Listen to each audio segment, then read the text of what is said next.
भाजपचा पराभव करणारे प्रशांत किशोर राष्ट्रवादीचे सल्लागार होणार असल्यामुळे प्रशांत किशोरांमुळे भाजप राष्ट्रवादीमध्ये आता सध्या बेबनाव सुरू आहे.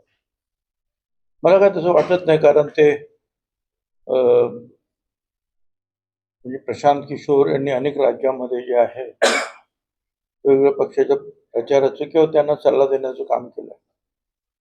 पण राष्ट्रवादीमध्ये काय अजून त्यांची नेमणूक झाली आहे असं मला वाटत नाही.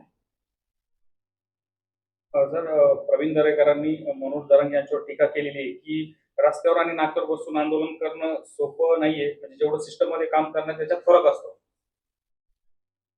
ठीक आहे ना, कारण बाहेरच्या विरोधी पक्षात राहून आपल्याला जे काही बोलता येतं ते सगळंच काही जे आहे सरकारमध्ये राहून ते शक्य होतं सगळं करणं असं नाही.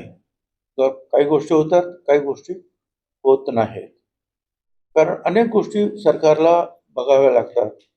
वेगवेगळे जे घटक आहेत, वेगवेगळे समाज आहेत, वेगवेगळे प्रश्न आहेत, शेतकरी आहेत, कष्टकरी आहेत, विद्यार्थी आहेत, महिला आहेत, या सगळ्यांच्या प्रश्न जे आहे सोडवताना जे आहे कुठे थोडंसं जर समतोल राखणं जे आहे गरजेचं ठरतं.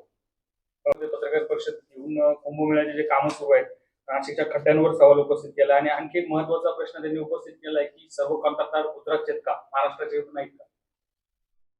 हे तर खरंच आहे की नाशिकमध्ये खड्डे खूप पडलेले आहेत आणि म्हणजे भयंकर परिस्थिती. त्याच्यावर मी आता काय फार बोलणं काही बरोबर नाही. परंतु मी जे राज ठाकरे जे म्हणतायत ते गुजरातचे सगळे कॉन्ट्रॅक्टर, मी पण तसं ऐकलंय, पण मला तशी त्याची काही खात्री नाही आहे. ऐकलंय मी कानावर असं. साहेब की त्यांना थोडा आता उशीर झाला युवकांना समजून घ्यायला. सरकारमधले काही मंत्री त्यांची मुलं बाहेर शिक्षणासाठी जात आहेत. जो घूम से गई वो हौस से नहीं आती असं त्यांनी म्हटलं. ठीक आहे, ते त्यांचं मत आहे. आणि परंतु भागवतांनी जे निदान पुढाकार घेऊन बोलायला सुरुवात केली विद्यार्थ्यांबरोबर, त्यामुळे विद्यार्थ्यांचे प्रश्न जे आहेत काय आहेत ते सुद्धा लोकांच्या समोर येतील. आणि कोणी कधी या बाबतीमध्ये पाऊल उचलावं हे ज्याने त्याने ठरवायचं असतं.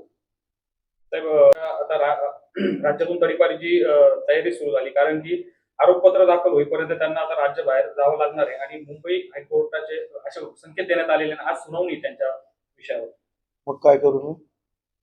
हायकोर्टाला प्रधानमंत्री असले तरी कोर्टाचं ऐकावं लागतं आणि कोर्टाने काही विचार करूनच ते ठरवलं असेल ना.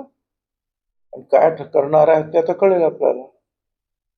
प्रतिनिधींची जी कुणबी प्रमाणपत्र आहे ते नोंदी अभावी रद्द झाली, त्यामुळे काही नेते आक्रमक झालेत आणि जे कुणबी प्रमाणपत्र फेटाळण्यात आले त्याचं फेटाळण्याची टक्केवारी अवघी 0.30% आहे.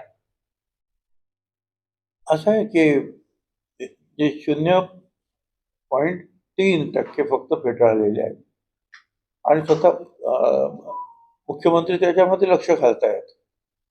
जर एखाद्या कामामध्ये जर एखाद्या फॉर्ममध्ये काही त्रुटी असेल, माहितीमध्ये त्रुटी असेल, तर शासकीय अधिकारी त्याप्रमाणे निर्णय घेतात. साहेब शेवटचा प्रश्न घेतो. आता कार्यकर्ते उपोषणाला बसणार आहेत. एससीबीसी आरक्षण जे दिलंय ते त्या लोकांना ओबीसी प्रवर्गातील लाभ द्यावा अशी मागणी त्यांनी केली. जरांगे यांच्या आंदोलनापूर्वी आता एक नवीन आंदोलन उभं राहत आहे. मी नेहमीच मंत्रिमंडळात सांगत आलेलो आहे, ठीक आहे आरक्षण ते बरोबर, ते आरक्षणामध्ये घ्यायचं की नाही हा मुद्दा वेगळा आहे. जे जे म्हणून विद्यार्थी आदिवासी असतील, दलित असतील, मराठा असतील, ओबीसी असतील, त्यांना सारख्या प्रमाणामध्येच सगळ्या सवलती तुम्ही द्या. म्हणजे एक सवलत जर एकाला दिली आदिवासीला, ती सवलत मराठा समाजाच्या सुद्धा विद्यार्थ्यांना, विद्यार्थी म्हणून सगळ्यांना सारखा आपण वागवलं पाहिजे असं माझं मत आहे. हे मी एक वेळा नाही मंत्रिमंडळामध्ये 10 वेळा सांगितलेलं आहे. तरी सुद्धा म्हणजे चारसे एक निर्णय घेत आहे, भारती एक निर्णय घेत आहे, महाज्योती एक निर्णय घेत आहे, आरटी एक निर्णय घेत आहे. त्याच्यामुळे त्यांना मिळते आम्हाला मिळत नाही, आम्हाला कमी मिळतं त्यांना जास्त मिळतं, असे हे मुद्दे निर्माण होतात. माझं अजूनही म्हणणं आहे की विद्यार्थ्यांच्या बाबतीमध्ये सवलती देण्यामध्ये, आरक्षण हा वेगळा मुद्दा आहे, पण सवलती देण्यामध्ये कुठे भेदभाव करायचं काही कारण मला वाटत नाही. सगळ्या विद्यार्थ्यांना सारखं ट्रीट करायला पाहिजे. तर राष्ट्रवादी के भाजपा को हराने वाले प्रशांत किशोर जी राष्ट्रवादी के सलाहकार होने वाले हैं, जिसकी वजह से राष्ट्रवादी और भाजपा में कुछ अनबन हो सकती है। कोई अनबन भाजपा और राष्ट्रवादी कांग्रेस में नहीं है। और